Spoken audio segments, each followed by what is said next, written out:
Yes, it is true that properties can be hijacked. I'm going to give you a few scenarios, my friends, of how I have personally seen properties being hijacked. I've had an attempt, or should I say that someone else attempted to even hijack my own property. So this here that I'm talking to you about, it is real life stories. Okay, good. So by the end of the video, not only are we going to talk about how the properties get hijacked, but I'm going to share with you how best you can prevent that as well. Because what good is it if we can talk about this alone and we cannot talk about the prevention measures? So we will talk about that. It is I, your boy TJ. Welcome to the TJ tribe. And within this video here, I am going to be sharing with you real life stories of things that have happened on some of my properties. I invest in properties. I invest in multiple cities here in South Africa. I want to start off by saying that it is true that properties can be hijacked. Let me rephrase that again. It is very, very true that properties can be hijacked. How do they do it? I want to start off this conversation by addressing our landscape. So, because of our fabric of the country, where we do have places that was used to be very white places, or should I say those were during the apartheid, they were the suburbs, and then you've got some other areas that have now turned a little bit more dangerous. And I'm going to mention names of areas, but I'm not saying that these things are happening there, but to give us an example, right? So at a point, I actually used to own a property in Berea. And a lot of you are like, yeah, I knew it. It was Berea, TJ. We are not going to invest there. Calm down, Susan. Actually, let me tell you something, Karen. In the last couple of years, Berea's appreciation has been one of the best ones, right? So it's a good neighborhood, obviously with its own challenges. But let's talk about the Berea property. So how do they hijack properties in Berea? This is coming from a true story, what I have seen myself, right? I've seen it myself, and obviously in some cases we had to report it, but in some cases they tried to do it on me. Like, how do you hijack a property from TJ? Come on, man. Yeah, you can't do that, right? But they tried it. So, in many cases, properties that are hijacked, they are hijacked not from people from outside. Yes, they are hijacked with people that are already in the building. People that have already been some of your tenants and things like that. So, I'm going to start explaining the scenarios where someone was working for the landlord. So I'm going to give people's names. So in Berea, I know of a 24-unit building. And this 24-unit building was owned by the Schoemans. It's not their real name. I'm just giving them their name. And the Schoemans, they raised in Johannesburg, and they later on moved to the Cape. Like many of us who have arrived in life, we all moved to Cape because it's just beautiful and everything is working there, isn't it? That's what they say. But I also see it when I visit there. I'm considering also going there, you know. But the point is I haven't arrived. That's why I haven't gone there. But nonetheless, myself, that was a joke, my friends. Some of you have migrated to Johannesburg like, TJ. But anyways, let's go ahead. So, the Schoemans now migrated to Cape Town. When they migrated to Cape Town, they migrated, let's say, around about 10 years ago. And when they did that, the mother and the father were the direct landlords of this property. And they had Ben working for them. Ben was the caretaker. Ben used to be the guy who collects money. Ben is the guy who was cleaning up the property. Ben was the security guy. Basically, Ben was everything. Mr. Schoeman then died. and Mrs. Kuman was left in charge.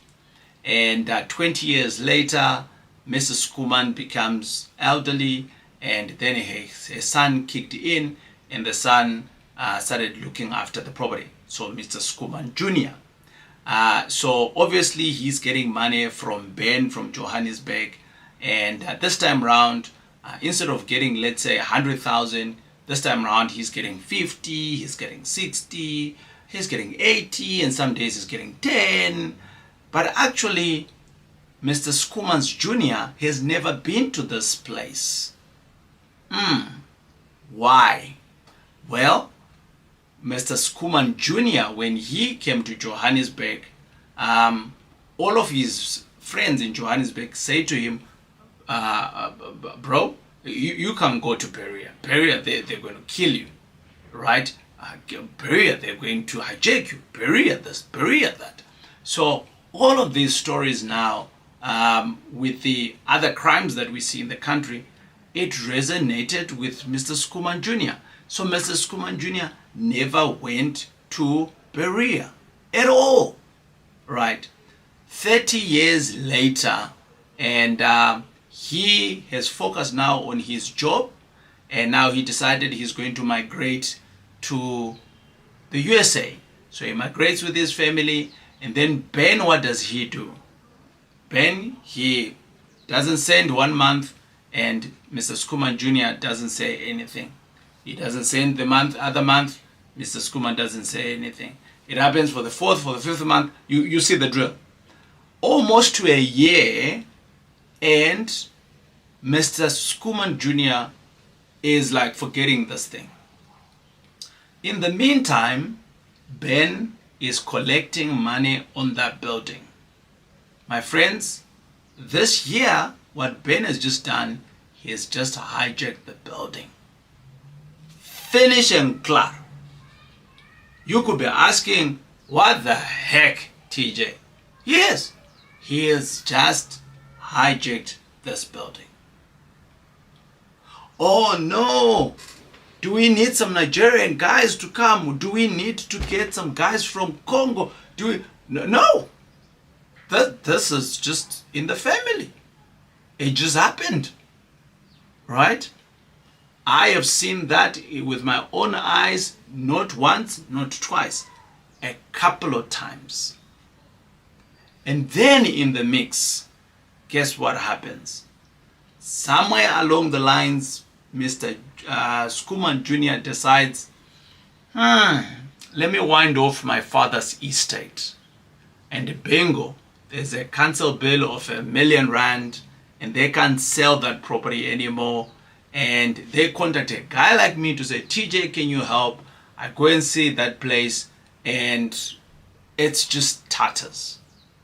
Nobody looking after the place. There's no electricity in the building. They try to put it on auction. The auction, nobody can get there, and it has been hijacked. Hey, my friends, I'm very sorry that I have to disturb the amazing conversation that is happening. But I thought, let me just jump in here and give you a little bit of a good word of a service that I utilize, which is called Expello. You might have never heard of them before, but basically what Expello is, all of us who are here, we do property investments. And as and when we do property investments, we have properties that we have, and we take insurance on that. And we also have tenants that we've got. And at some point, these tenants tend not to pay. It's a reality in our market. At a national level, they generally say around about 20% of tenants fail to pay. If they fail to pay, what is the recourse? You probably now need to evict them, isn't it?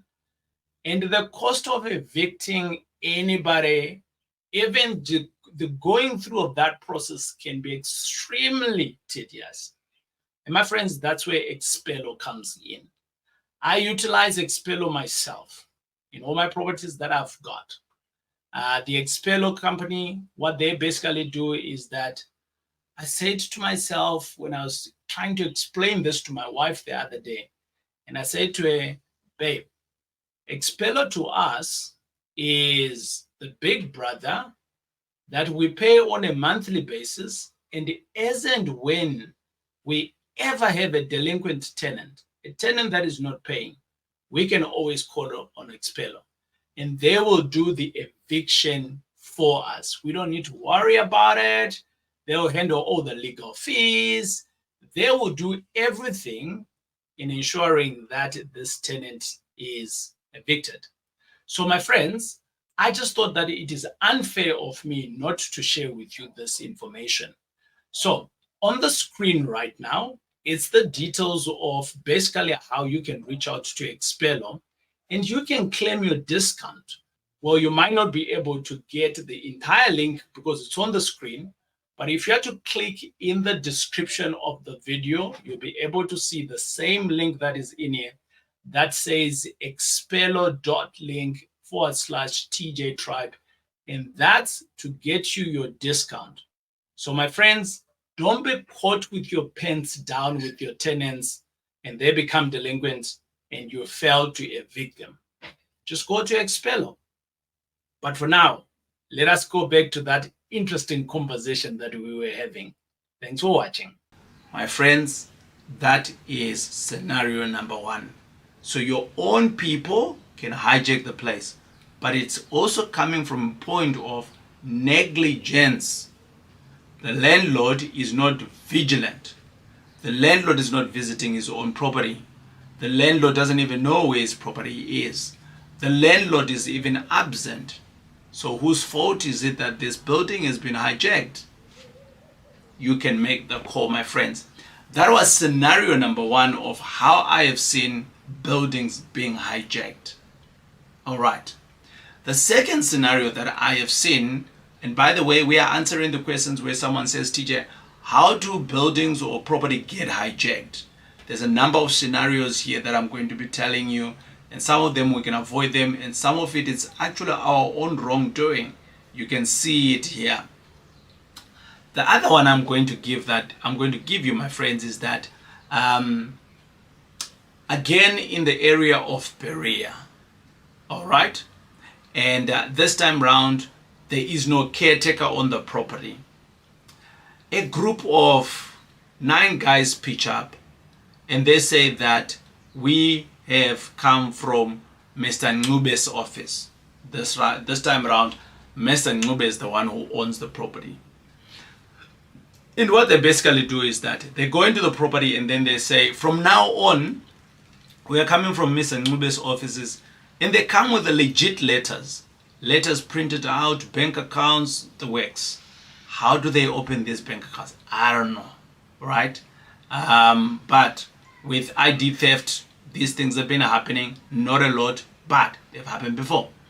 And what they basically do now is that they give you the letters and they say, from now on, you don't pay Mr. Ngube, you pay to these accounts. We are the new management company. Dressed up, nice. So all of a sudden, Mr. Ngube doesn't get his money. So he thinks, maybe something is wrong. It depends on where Mr. Ngube is in his life. Maybe he's also becoming like Mr. Skuman. He's also being absent. If he's absent, this is easy. The building has just been hijacked. Simple like that. I saw that in Windsor. I saw that in Berea. I saw that in Bellevue. I saw that in CBD Johannesburg. There's scenarios that I'm giving you now. So, having said that, is this a syndicate of people? It could be. So, how best can you avoid that if you are the landlord? If you are the landlord, it's pretty simple, right? Your place needs to have security. You need to know your places. Like every month I go and visit any of my properties, right? So because now I have properties in different cities, what I basically do is that I dedicate every month a place that I'm going to visit, right? And if it's Cape Town, I'm just going to visit all the places. That way, when I am visiting these places, I'm familiar with what's happening in the area. That's number one. Number two, I'm still being familiar with the people that are on the ground.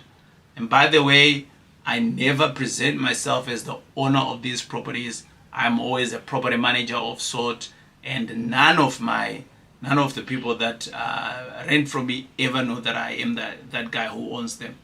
I do that to protect myself as well. Because all of a sudden, if there is a syndicate that I pitch up there, I don't want them to hold me hostage, all right? Or to think of me otherwise. So that's why I protect myself that way. So here is the other thing.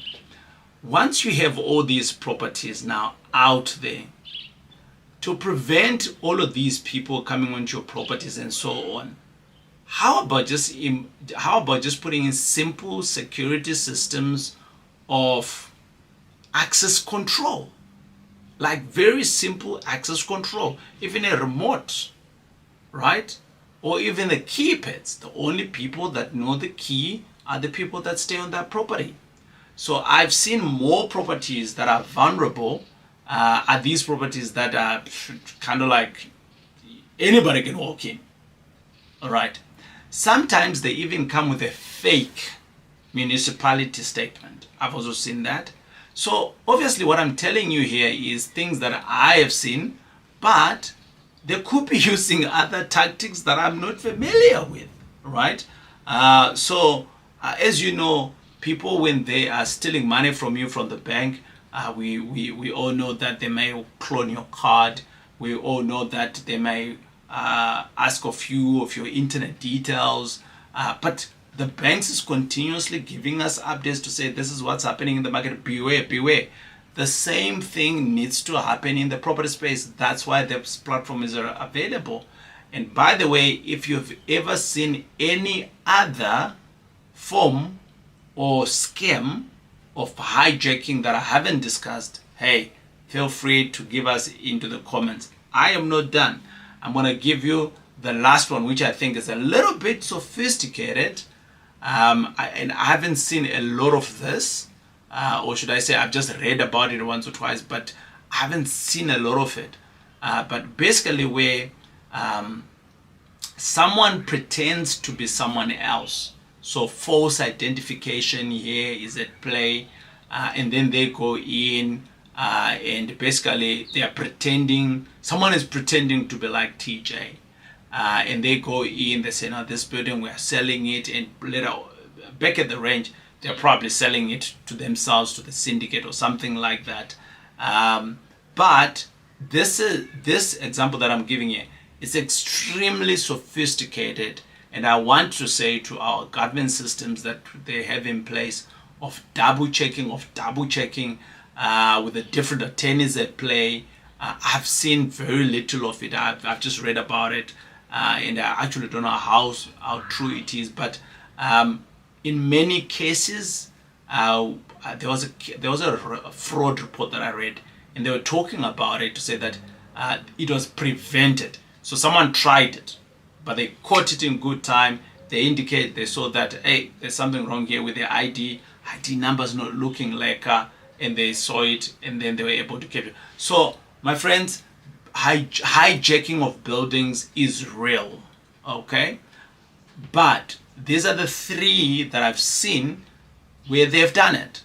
But it doesn't mean it's the only ones. So again, if you know of any, let us know. And if you've been hijacked, let us know, how did they do it, right? Or my friend, if you actually have a hijacked property, and you're like, TJ, I've tried everything else to gain back my property, let me know. Hey, I might just be able to get it back. Or maybe I might just be able to buy it from you. So, my friends, this is it. It is I, TJ.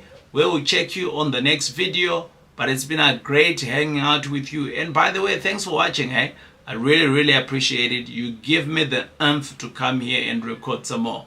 Until we see each other, God bless. Boom, boom.